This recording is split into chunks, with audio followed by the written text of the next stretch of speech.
Welcome, everybody. Thanks for joining us. Session 27, Beers with Engineers. As Mike and I like to say, our favorite work day out of the month. And so what we'll do is we'll just kind of go through our brief intro and then get into the meat. Safe harbor notice. Don't make any purchasing decisions based on just what you see here, because we may make some forward-looking statements or talk about stuff that's coming down the road. So always take that into account in your purchasing decisions. We have a very informal agenda. We're just going to kind of talk about why we're here, do some intros, then tech deep dive, and open it up for Q&A, both on and off topic at the end of the time. Why are we here? So Mike and I put this webinar series together because we wanted to bring folks together who were ServiceNow customers somewhere along their cloud native journey, because it seemed like there wasn't a good kind of dialogue going on between ServiceNow and the customers and their peers about challenges, lessons learned, what's been working well, what's not. And so that's really the goal, is to talk about cloud native related topics and yeah, just exchange information and ideas and build a community. So who are we? My name is Will Hallam. I'm an advisory solution consultant focused on ITOM at ServiceNow. I've been doing technology stuff for like 30 years since I got out of college, and now just kind of focusing heavily on IT operations management and automation, with a particular focus on public, private cloud, Kubernetes, containers, that kind of stuff. Love to automate repetitive tasks and get rid of the drudgery that sometimes is part and parcel with working in IT. And in my spare time, like to hang with my family, play some pickup hockey, and play some video games. Today, I will be enjoying a beer from the local Druthers Brewing Company, right in my neck of the woods in upstate New York. This particular selection is called All In IPA. Over to you, Mike. All right. So Mike Gallagher, I am an ITOM pre-sale specialist. And I am actually back at ServiceNow. I am been doing technology again for a super long time. In general, I'm an all-around nerd as slash geek. If it's nerdy or geeky, I'm probably into it on some level. On the technology front, I love Kubernetes. I love anything kind of cloudified. I always joke around that if it has a 1 or a 0 in it, I've probably managed it at some point in my career. So I've done a ton of stuff, but mostly my favorite things are, around the cloud native and containerization space lately. I play a ton of board games with friends. I do Brazilian Jiu-Jitsu as much as I possibly can. And today I'm actually in a ServiceNow office and I'm going to be drinking a Guinness because we happen to have some in the fridge here. It was fantastic. So that's what I'll be drinking. Nice. And so we're also joined by a special guest today. Jared, if you want to give yourself a brief intro. Absolutely. I'm Jared Munt. I've been at ServiceNow a little over 2 years now. I focus on platform security products. Right now I'm specializing on the premium products, the Vault suite. Prior to that, I've done a lot of automation, a lot of those integrations and hard to reach places, custom solutions that don't exist, that maybe 2 customers in the world need, and nobody else bothered to build it. So I got to be privileged to try and figure those kinds of things out. So I love the out of the way use cases, right? Like the 80% normal use cases are great, but I really like digging into those crazy custom out of the way use cases. And today I'm bringing with me a grape sparkling water from Spindrift. A good choice. So just a brief word about our format. We're very informal here. You may have noticed as you've joined, we've made sure that you have the ability to unmute. So certainly feel empowered at any time to come off mute with any questions or comments. or, if you're more comfortable raising your hand or using the Q&A, that's fine as well, but don't hold back on our account. So now we'll go right into our tech deep dive. Yeah. So today we're here to talk about vaults. Not that vault, and also not that vault. But we have a couple of other vaults that we're going to talk about. And so we'll talk about the ServiceNow Vault products. That's what we brought Jared on here for. So we'll switch over to Jared, and then we'll dive into the other ones. Absolutely. Yeah, so my day job, I'm working on customers implementing these. Again, with those not so standard use cases. So I'm quite familiar with most of these products. In addition, we do a lot of demos along the way. So, but whether we're talking about the premium extra entitlement Vault products, or whether we're talking about the core free out-of-box products, there's a lot of similarities. So before I go to Vault, all of the products we are building kind of to do the same thing. The mission is to make sure that the data gets to the right people at the right time, every time, and then also that key bit of being able to prove it. So we focused on auditing.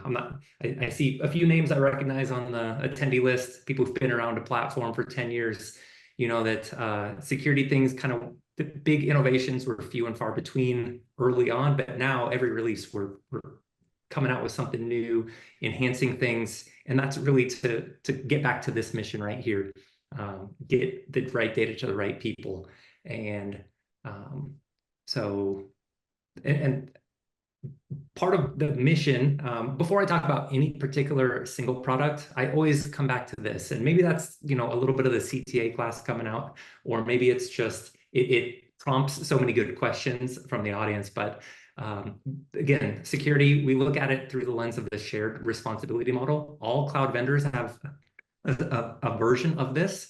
This is ServiceNow's. So from the security side, we want to make sure that we are doing everything that we can to be as secure as possible, transparent as possible for the things that we are purely responsible for, but we want to go above and beyond, and we want to help you, the customer, do the things on your list as well as possible, back to the right things at the right time with the right traceability and auditing. So the Vault Suite kind of layers on top of that, where not everyone needs the Vault products, which is why they're not built in and part of every single account. But the companies that do need them really do need them. It allows them to do workloads in ServiceNow that they would otherwise have to do on-prem or have to do in a completely siloed cloud system. So that's my intro. We get to the Vault. Vault, I'm not sure if you've heard any of the other marketing material on this topic, but it's not a single product. It is a whole group of products, 5 or 6, depending on how you slice them. But things like the platform encryption, which includes the cloud encryption, which is the full platform data at rest option, and also the column level encryption enterprise are inside of that platform encryption item. Data privacy lets you discover PII and other sensitive fields, and then also gives you options to automate the anonymization of them, whether that's in your prod instance, when somebody leaves your organization, or whether you want to set up a bunch of rules to sanitize certain fields when you clone down. So you want to give your developers and your contractors a lot of records with all those relationships and all those things so they can test out ACLs, test out all their different use cases, but you don't want to give them real world data. That's what data privacy specializes in. Zero trust access lets you go above and beyond what our out-of-box adaptive authentication products do. Gives you some extra special use cases for geographic rules that you can process on login. For example, if your sysadmin goes on vacation to Japan, you could make a rule that says if you're not in the United States, you can log in and still be requester and request things out of the portal, but we're not going to let you administer HR. We're not going to let you administer the platform. So we strip those roles at login and let you get what you need to do, but reduce the risk for those kind of odd-looking sessions. Secrets management is kind of on its way out, but that was a little bit extra protecting of credentials. I'm interested to see, again, not doing forward-looking, but I'm interested to see how that evolves going forward. Code signing protects the workloads that run on your mid servers. So if, for example, an administrator or a bad actor modifies your data sources in production, or modifies maybe an integration hub integration in production that is reaching into your company network through a mid server, we can detect that has not been properly signed. That change didn't come up through the proper channels, and we will block the execution of that particular item. So that's companies that have either want to run a mid server in a sensitive segment of their network, or they consider their whole network to be extra sensitive and don't want to run a mid server without certain assurances. That use case is good for code signing. And then log export service, it's a near real-time Kafka compatible protocol to get your logs and everything out of the instance as soon as possible. This also lets you get the node logs, which are notoriously painful for getting access to. It lets you stream those, again, near real time off to your company's central logging platform. Lets you get more people like your security team access to all the data that they need, but you don't have to give them any sort of admin access into your production instance. So that's a little bit about LES. So this is, as a whole, this is what we are talking about when we say ServiceNow Vault. I don't know of any customer that has implemented every single one of these. It's kind of a pick and choose. They get the entitlement, and then company A might use these 3, and company B might use these 4. But it really just, wherever they need it, it helps them lock down those other areas of the platform. Nice. And the secrets management piece is the piece that is most often confused with HashiCorp Vault, which is what we're talking about for the rest of the conversation today, because that's really what it does. Absolutely. Yeah. When people ask about what can we do in your secrets vault, in the industry, they're kind of asking in that direction. The secrets management protects the secrets stored within the instance, but it doesn't let your other systems reach in and grab a copy of it at runtime type of thing. It protects those things that ServiceNow, those password 2 fields and other credentials in the instance. And so yes, I think that's a good, again, no forward-looking statements about what ServiceNow is doing, but the Vault is, yeah, that's one of those misconceptions. Can I store my passwords and have my Azure workflows grab it at runtime, or other types of PAM or identity management types of operations? Correct. Yeah, secrets management didn't do that, and I think yeah, that could have contributed to the low adoption rate of it. Right. And also the confusion with HashiCorp Vault and some of these other pieces to it as well, I think. So thank you for that overview. Anything else that you wanted to touch on? No, just wanted to make sure we're all on the same page when we say ServiceNow Vault. That's where we're at. I see the audience. Dave is politely raising his hand. No, I just had a question. I wasn't sure if you were going to deep dive on these topics, but right, we're actively looking at Vault right now, and like based on what you just said versus some of the things I've heard internally, there seems to be a disconnect with us, what we think. And so I just was, if you're going to deep dive in code signing, I'll be quiet for now and wait until you do that. Otherwise, I can just tell you now what the questions I have are. Go for it now, Dave. Go for it. So right, from a SOX audit standpoint, right, because our admins are also developers, right, there's some issues coming up, right? Because we have both development access and the ability to push code to production. So, right, one of the things that I've been hearing internally is they think that code signing, and there was something else, would address that. But based on what Jared just said, the code signing piece is more so from a mid-server execution standpoint of it validating or verifying, right? Which Jared and I have had a conversation before about the issues of being able to put messages directly on the mid servers and the kind of hacking internally problems that we've had around that and how to secure it. But it sounds like the code signing is kind of addressing that specific concern, but it doesn't really help, or at least from what I heard, with kind of untracked or changes that are not official, however you want to put the word, but basically any developer who's also an admin pushing code to production, code signing is not going to help with that, right? That's still a separate tracked issue that we have to figure out. That is correct. Yeah, Okay. today the scope of code signing is there's ways to sign your different app files, but we're not enforcing it on the instance. We're only compiling it when it hits the ECC queue and Okay. then letting the server determine, should I block this or not? Which is a big part of what the security concern we had was. So I think it addresses that, but it doesn't necessarily doesn't seem to address the SOX issue, right? Which is the amount of rights that we have to both develop and push code to production.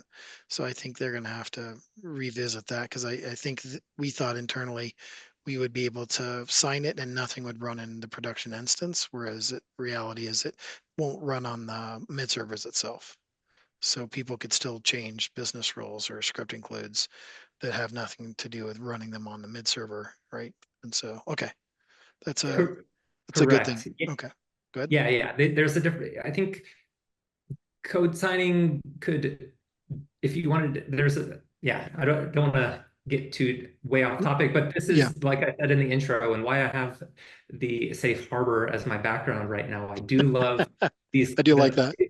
Yeah, and there's so much of these conversations do lead into forward-looking statements, but code signing, if you, for example, do sign a business rule in dev or sign it through whatever your proper signature way is, you could do a regular review of app files in production, validate the signatures are still where you expect them to be, and then if they don't match, you could notify someone. Sure. Right? So it wouldn't be like blocking execution of it, but it would help you detect changes if your malicious admin went out of the way to make sure that they didn't change the sys updated on or sys created by fields. You would be able to detect that the signature did not match. Okay. Yeah, so that's at least partial. The other question I had around the code signing piece was, like, current processes, the lower environments have different, possibly mid servers. A lot of times the ports are different. The machine names we kind of get by because we use the host file and we kind of generify that so that it works the same against all the boxes. But as we push up, say, a data source, the mid server usually changes and the port would change from production to non-prod. And so are there ways to create exceptions for the code signing? Is it we have to revamp and build everything for production as we promote it, and then individually through the UAT and regression and other environments make manual steps to only update those to non-prod there? I don't know if what I'm saying is confusing or not, but basically it just comes down to the mid server and the port have to change. And as we go to production for a data source, we'll have a manual step and the release to update the mid server and the port. And in this case, it wouldn't be able to do that directly in prod because it's running on the mid server, right? And so the code signing would keep us from being able to work that way. Go ahead. Yeah, wouldn't this is I'll give you the short answer and we can do a longer answer next week, for example. The short answer is each type of file that gets signed has a different configuration about which attributes on the record are grouped together and hashed. So On a script include, it's like the condition field and the script field and probably the date time field and the name. Picture that, you throw that together and you hash it, and then you have your signature. Data sources, I don't remember right off the top of my head if that reference field pointing to the destination server is part of what gets signed, or if it's just the SQL statement and some of those other checkboxes that are part of what. So there's a chance it may work by pointing it to a different server as long as the SQL statements or other parts of the data source are not modified. But I don't know off the top of my head. Is that like documented, or is it configurable, or for which fields are included in the hash? I'm not sure. In the KMF signature table in the instance, if you look at a signature, it tells you which fields went into building the signature, but I don't know if we have a list of the 40 different app files that are eligible to be signed and exactly which fields are going into that. Okay. So it is findable, but I'm not sure that it's on the docs page. It might have to go into the instance and look at some example KMF signatures. Okay, thank you. So I think that's Yeah, awesome. appreciate it. Another raised hand. Durga, you want to come off mute and ask your question? Thank you, Will. I think this is the similar line where Dave asked on the SOX control. We have a similar requirement, not on the code signing, but around secrets management. Probably, this topic is going to be covered in HashiCorp. When we go for a SOX compliance, there are some non-personal accounts where we have to maintain the vaulting and auto rotation, or changing the passwords for those NPA accounts. But what I heard from Jared is that the auto retrieval of those rotated secrets is not possible. Is that, or every time we have to rotate the key, we have to pull it manually and update it wherever it is used in the configuration or in the integrations? Yeah, I think this does bleed more into the HashiCorp use case. Whether you're using HashiCorp or not, there's the external credential plugin that can be pointed at HashiCorp, or it could be pointed at a variety of other items to retrieve that password. But yep. It's kind of I'm not sure about your specific use case and the scope of it, but it sounds like half of it may be answered once we get into the coding side of this. Sure, I'll wait for it. Thank you. Perfect. All right. Let me dive into the HashiCorp Vault. And okay, cool. So the other component that we wanted to talk about today as part of the clarification, right, is what's HashiCorp Vault? How do we integrate with it? What do we utilize it for in a cloud native state? And then how can we integrate with it at the ServiceNow level and at the mid-server level, right? So at the end of the day, right, just a quick kind of high level overview, HashiCorp Vault is an industry standard secrets engine, right? It's used heavily across the kind of like cloud native space around managing secrets, keeping them in a centralized location, and then maintaining very specific controls around those credentials. One of the key importance is that when the mid-server requests credentials from the vault, it never actually writes anything locally. It's not cached. You can configure it to cache things if you wanted to, but by default, it is not caching anything. And so therefore, it gets it every single time directly from the vault. And so from a credential rotation perspective and from a management of those credentials and ensuring that you don't have credential leakage as another part of the process, this integration is excellent at managing that and setting that up. The other important part is as we're doing discovery with customers who are more security focused and more security conscious, a lot of customers are like, look, I don't want to put my usernames and passwords on the ServiceNow platform. right? Like for various reasons. A, it's in a different place that it lives.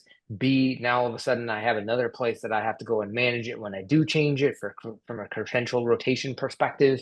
In addition to that, it can cause problems of like, oh, you have to be a discovery admin in order to be able to add credentials. Well, if nobody wants to hand the credentials to a discovery admin, then you've got to make all these other people who actually own their credentials discovery admins so that they can create these credentials. And it becomes like this kind of proliferation of access that is unnecessary, really, when you get down to it. So a key point there is maintain the control in the team's hands who actually own the credentials and who are going to need to utilize those credentials on a regular basis, and keep it in as few places as possible, right? So and the just in time and as needed access, right? Like you don't have access to it at all times. You only go and get it when you need it, and you have to actually kind of prove that you need it by having the proper access to do it. So and this is just kind of a generalized overview, right? As it's going through a discovery process, if it finds a thing, it goes back to ServiceNow, as is the standard process, and says, hey, I need credentials for this thing. ServiceNow will come back and say, oh, actually, that's over in this third-party credential store. It goes and gets it from the credential store. It brings it back into the mid server to use for the rest of that discovery process, and then is immediately discarded as soon as the discovery process is completed. So it's very good, very clear process.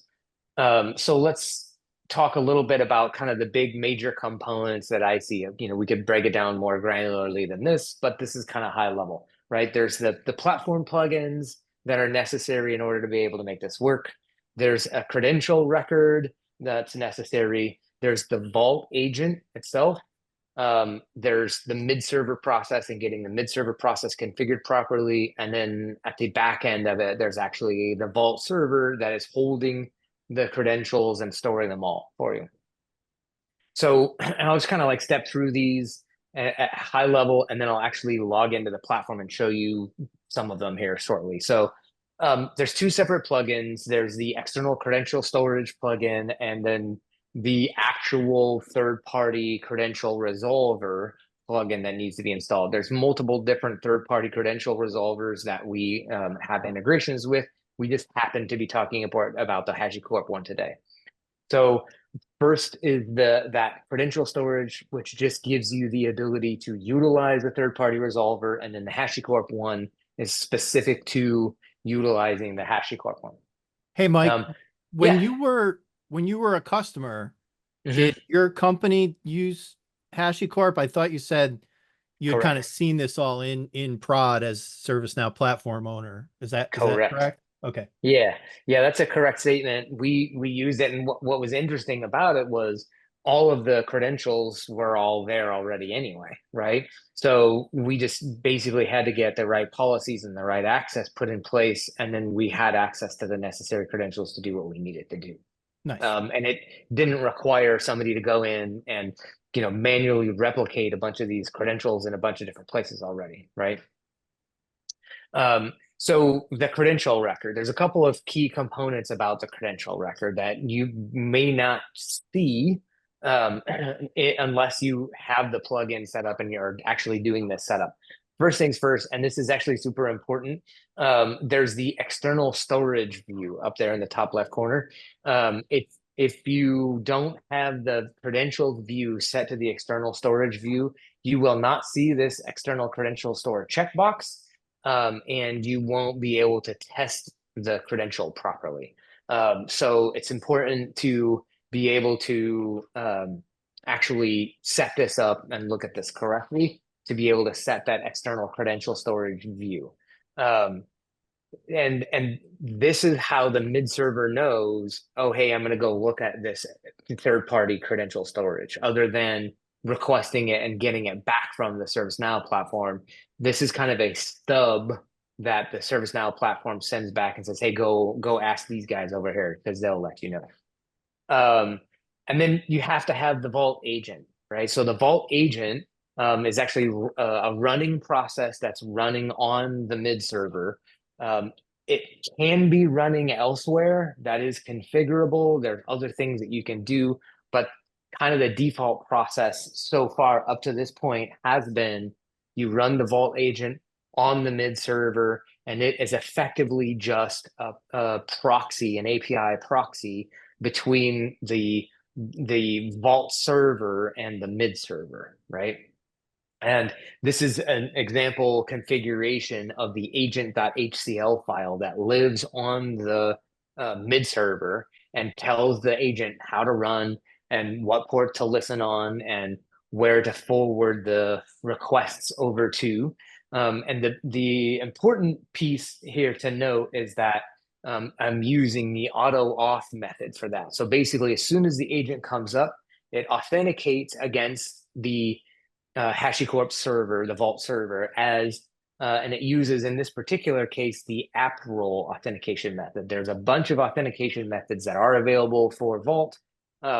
The app role is kind of the default one that's most of the documentation shows how to do. But you can, since we're a Kubernetes, conversation here as well, there is the Kubernetes version of that where it basically provides you access into the Vault based on your service account that you're running as inside of Kubernetes. There are other ways to do it, but this is kind of the easiest, most straightforward way, and it's pretty well documented. So when you generate, and I'll kind of walk you a little bit through kind of what this looks like. When you generate an app role, you create the app role, and then you create a policy and assign it to that app role.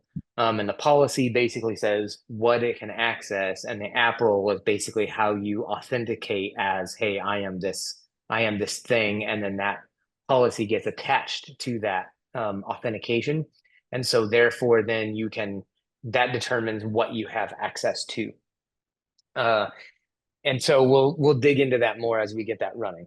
The other important point is the mid server configuration. So on the platform itself, which I'll show you here in a minute, when you go to configure the mid server, once you've installed the plugin, there's this Vault settings configuration where you can go in and you can set some default configurations for how the Vault server is to be used. And what's important is you have to actually go in here and tell it, hey, this mid server should be using this credential resolver.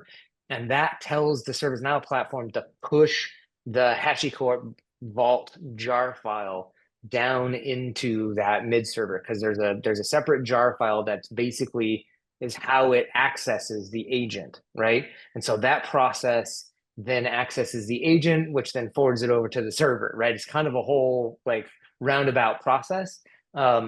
But without doing that, it won't have any of the capabilities to actually communicate with the Vault agent. So that's an important thing to configure.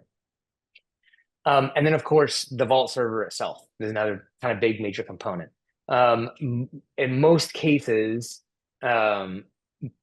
organizations are already going to have a Vault server running, and you're just going to integrate with that existing Vault server.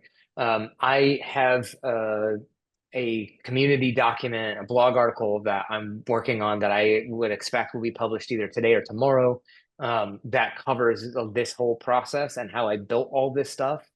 So you can feel free to go and steal from that. It covers actually how to deploy a Vault server. So that way you can go and do this and test it yourself without having to actually integrate with a production server. So yeah, we'll feel free to dive into that once I get that out. So that being said, now I'm going to go ahead and shift gears and actually show you a bit of the platform. So here is the Vault server that I've got running. This is actually out in my AKS cluster out in Azure. And I used the Helm chart to get it deployed. And I set up this Key Vault secrets engine, right?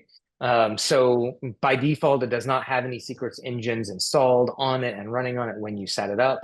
You go in and you deploy the secrets engine, and then you can create some test credentials in here. This is all just kind of like me monkeying around and testing with it to get it to work correctly.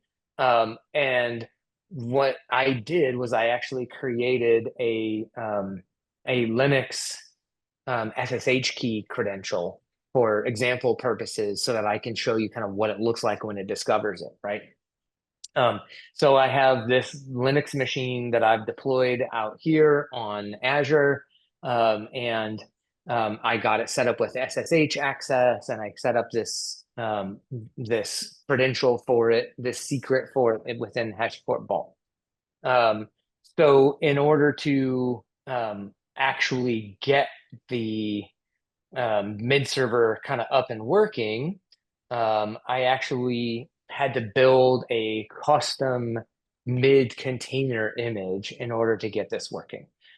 So, and again, the article covers all of this, but what I did was I built inside of that, I modified, I'll start with the Docker file.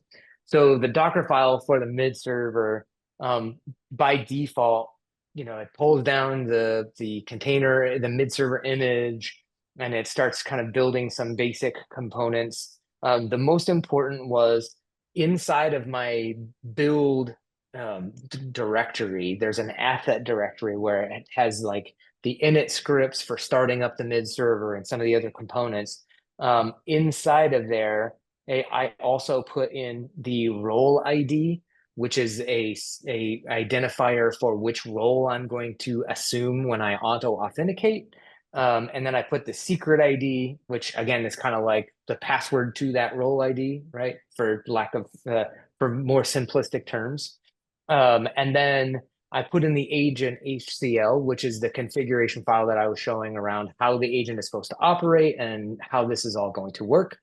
And then I copy all of that stuff down into the mid server once it's actually going to be finally built. So there's that piece. The other piece that's important that I added in, and I'm not gonna lie, I cribbed a bunch of this directly from HashiCorp's own documentation, so I'm not quite the coding wizard that you see here. So basically what this is pulling down all of the HashiCorp binaries. These are the pre-built binaries. There's not a pre-built like RPM or deb package for the version of Linux that our container uses as a base image. So I pulled down the pre-built binaries and installed GPG in order to verify the signatures of them before we get it going. And then I drop the agent into the appropriate place on the mid server. And so the next kind of key component to show is the init script. So I modified the init script. Ordinarily, the init script goes through and it checks to make sure that your mid server is configured properly, and then it sends it on its merry way. What it does not do is start the Vault agent. So I added a section in here for it to start the Vault agent up, which is right here. And it's really simple. Like I said, this is super bare bones, right? Like don't take this and run it in production.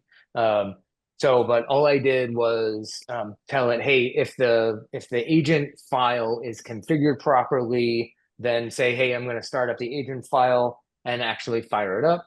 And if it's not there, just say, hey, file not found, and just keep on moving. And actually, in this particular case, I told it, hey, give me an output of what's in that mid server directly, just so that I can double check it and see what's wrong with it.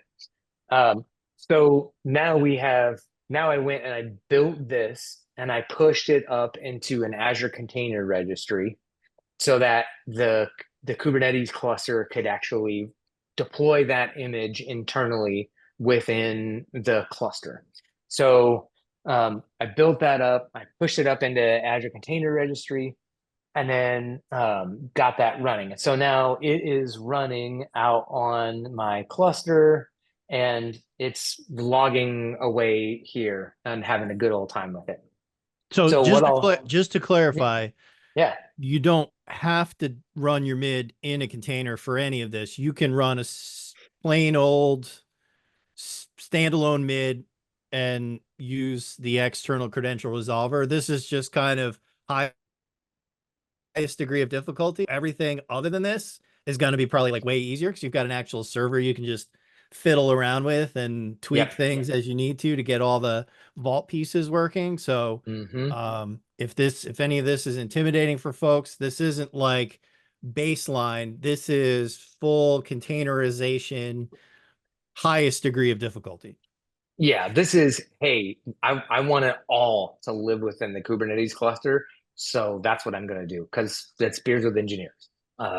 You can do this, very minimal, very straightforward, very simple if you want. Just install the agent and get it running on your mid-server process. But hey, we're going to containerize it because why not? Kubernetes ride or die. That's right, exactly. So let's go and look at the platform really quick. So if I go here and I go look at the mid server, right? You can see here's my mid server. It's up, it's built, it's validated, and it's logged in and it's running. And we can go and look at the, excuse me, really quickly. Let me go pick up the Vault pieces. So we can go and look at the Vault settings. Out of the box, it specifically tells you that, hey, the Vault agent is already running on itself, right? On port 8200. This is configurable. I have not played with this, but I would bet if you were running, you could probably run like one centralized agent somewhere and then have the mid server reach out to that centralized agent and proxy it out that way. So don't quote me on that because I haven't actually attempted it, but I'm guessing based on the way this is configured that would work. And then I specified, hey, I want this one mid server to be configured with that.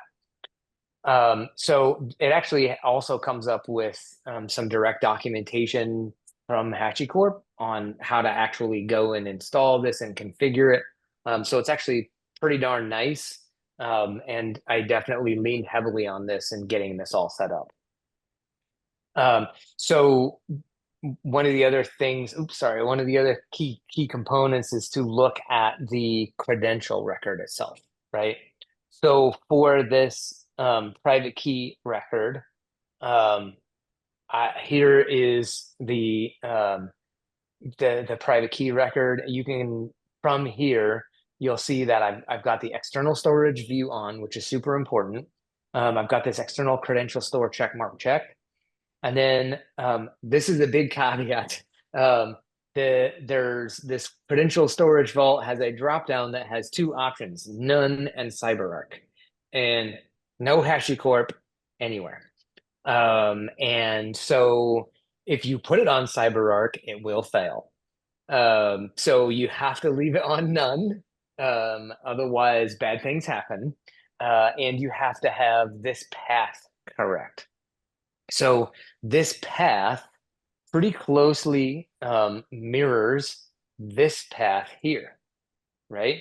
So when you create your credential, your secret in HashiCorp Vault, when you go into this path section, it tells you, hey, here's the path, the API path that this credential is reachable from.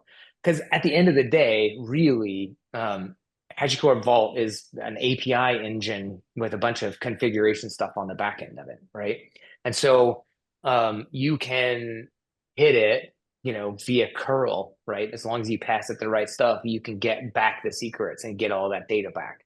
So the big caveat to call out here, and I call it out a little bit later, is that this path isn't exactly correct to what needs to be put in the ID in the in the credential record, right?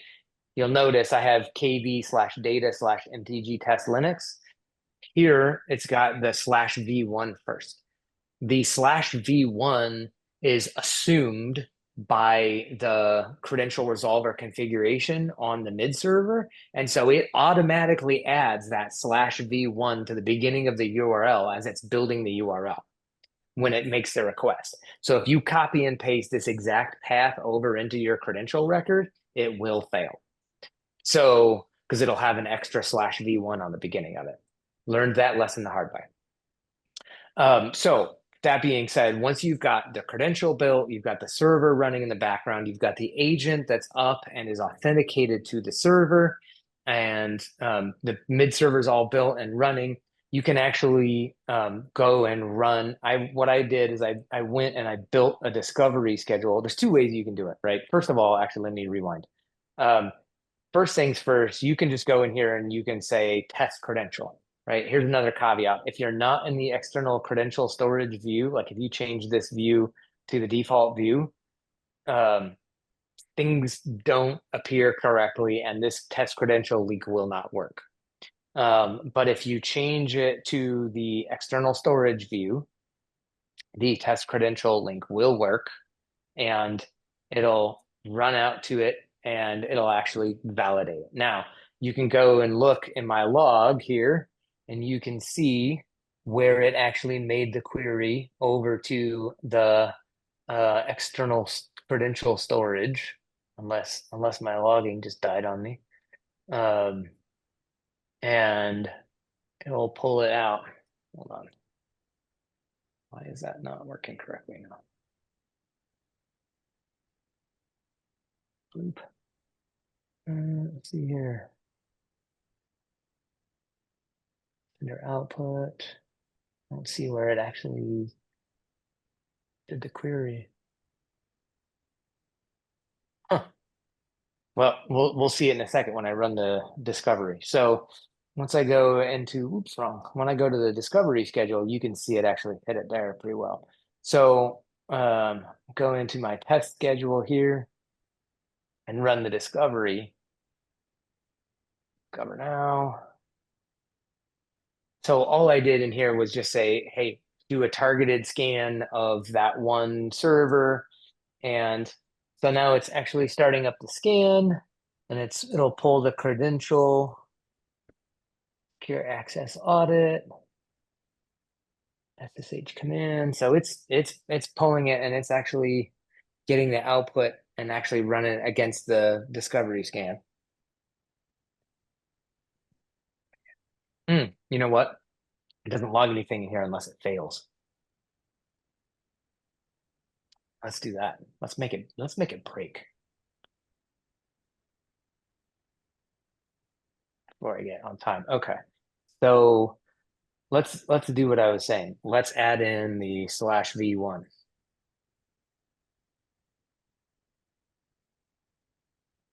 Update it. And test it. Failed. Here we go. So here you can see, here's where it hit and it went to query the vault. And you'll see it's giving the local agent URL and you can see the path here. It's got that extra /v1 in there on the end of it. And that causes it to fail. The other thing too, and actually, hold on. Mike, did you pull that jar? Is that jar provided in a pre-compiled archive, or did you have to pull down the Git repo and build it? Here's the wonderful thing about that.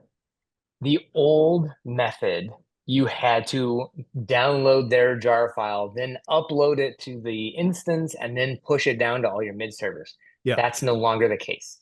That jar file comes with the plugin now. And as long as you put the mid server name in that configuration that I was showing, yeah, it actually pushes down to the mid servers automatically now. Nice. Yeah, so much better. It's a huge improvement over the past method. Yep. Just by putting it in this record right here, it pushed it down into that. So that's cool, because I know previously it was a little tricky if you wanted to have different external credential resolvers on different mids and that kind of thing. So that's a nice improvement. Yep. Yeah. I think it's like the chicken and the egg type of thing. If nobody's using it, it doesn't get any better. But once people start to adopt it, then it gets refined and gets more friendly. And now it's in a state where it's pretty nice. Absolutely. The squeaky wheel syndrome is definitely applicable. Yeah. So just for funsies, I can kill this Vault agent process, and restart it just so that we can see the output here.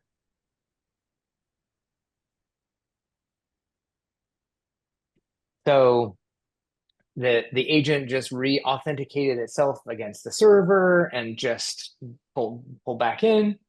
And now if I go back here to the instance and go test that discovery credential again. Oh, well, it is Still the going wrong to path. fail because it's still the wrong path. However, we should now see, hey, I forwarded this. The agent log now shows, hey, I forwarded this request from here and I sent it over to the vault and it did its thing, even though the path was wrong because I was breaking it intentionally. So that being said, again, this is kind of a more complex methodology in order to get this done. But the wonderful thing about it is it's all fairly well self-contained, right?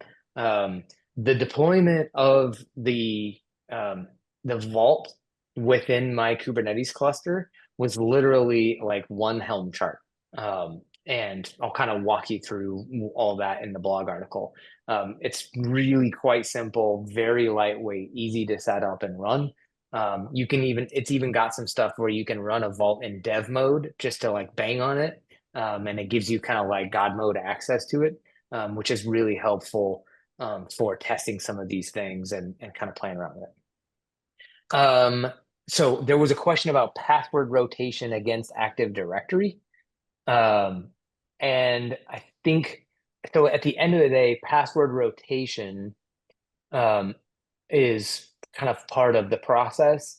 And the Active Directory is a secrets engine that HashiCorp Vault can integrate with, right? So if I were to go back to the beginning here and say enable new engine, right? These are all of the engines that it has the availability to integrate with for secrets backends, for storing secrets and retrieving secrets from. So it's really kind of like the access and authentication and authorization engine that sits in front of some other general secret store thing.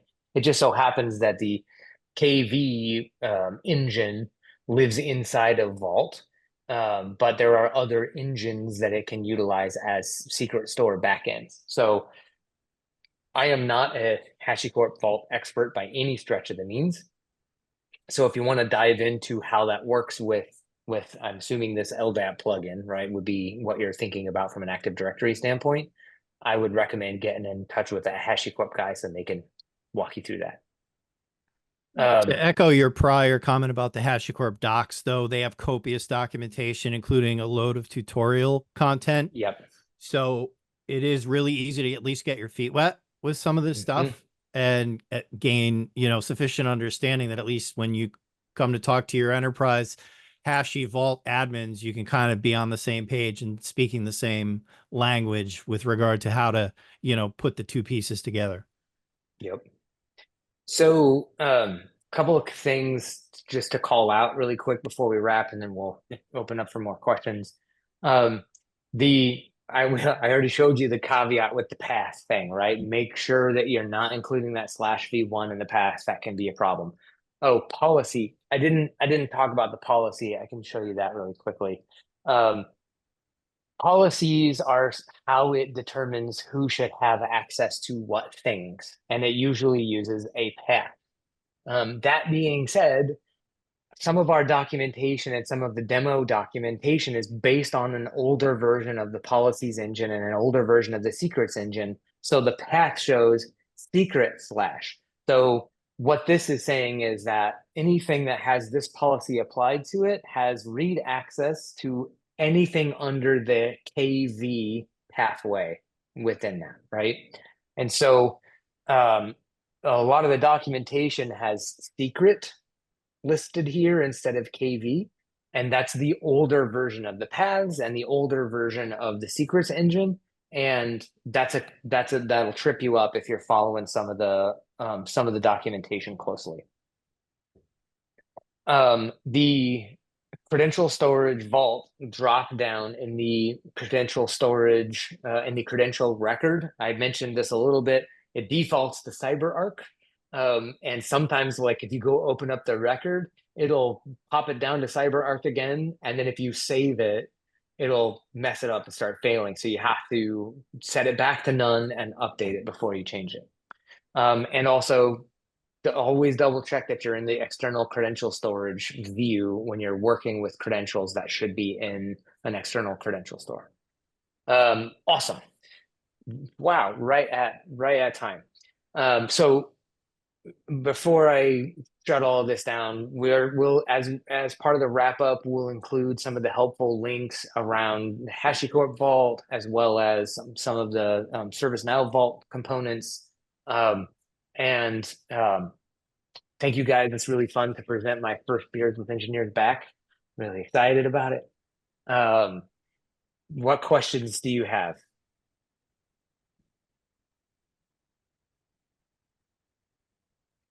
Anything that you wanted to ask? Anything you wanted me to anything answer? to go on the official recording?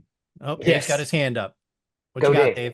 Okay, couple clarifications. So in the usage of this, is the connection that you're trying to create, does it need to go through a mid server for this to be able to work?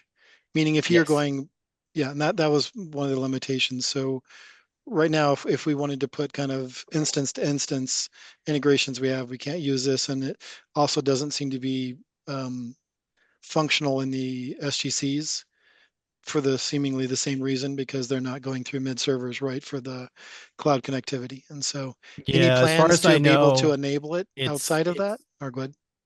Well, for SG connectors, I think it's on the roadmap somewhere, but I've yet to hear any kind of a specific target, because some of the SG connectors you can put the traffic through a mid server, but it's still not invoking the same exact code path. So as far as I know, that's still outstanding if you want to use any of the external credential stores for Service Graph connector. Because we have a lot of, right, from a cybersecurity specifics, they've come in and put requirements, because we used to not, like, we used to copy it out of AWS, put it directly into the Service Graph connector without saving it anywhere. And now we can't do that. It has to go into HashiCorp, and it has to be updated the same time in HashiCorp as we do it in the actual forms. And so it's a pain now to have to grab it, put it somewhere, and do all that. Well, it's definitely not out of box, right? I mean, in theory, Vault's got an API, so in theory, you track could secrets. Yep. But it's definitely a custom behavior at the moment. But it would be nice, because this whole thing with somebody changed their password, but other people didn't know what it was or whatever. When it gets checked into the vault, it's in the vault. The people who need access have it, and then it's a lot easier to facilitate rather than some of the other things we're doing. So, okay. Make sure we talk to the Service Graph connector folks. Oh, we have Vivov and Pledger, all those guys. Yeah, every week. So, Good. Thanks, guys. I think it's not only I'm living with that situation with the Service Graph connector, but I also, in addition to Service Graph connector, integration with the other external systems like a Neural Lake or other systems will not be able to use it, right? It is, since it is a SaaS to SaaS. Right. Yep. And that's a key point. And that to me sounds like a product enhancement request. So in some form or another, I mean, just having a spoke that would talk to Vault seems like it would be a big jump forward, Yep. Yep, it would be for us. Yeah. Integration hub spoke that can talk to Vault. I mean, that seems like it should be fairly low hanging fruit. Yep. Actually, great questions. We don't have one yet. Right. I know you're up there looking at the iHub Vault. I'm going to the store just to double check, because usually, we've got Terraform, another HashiCorp product. Why not have some spokes that can talk to those external credential stores? Because it mirrors.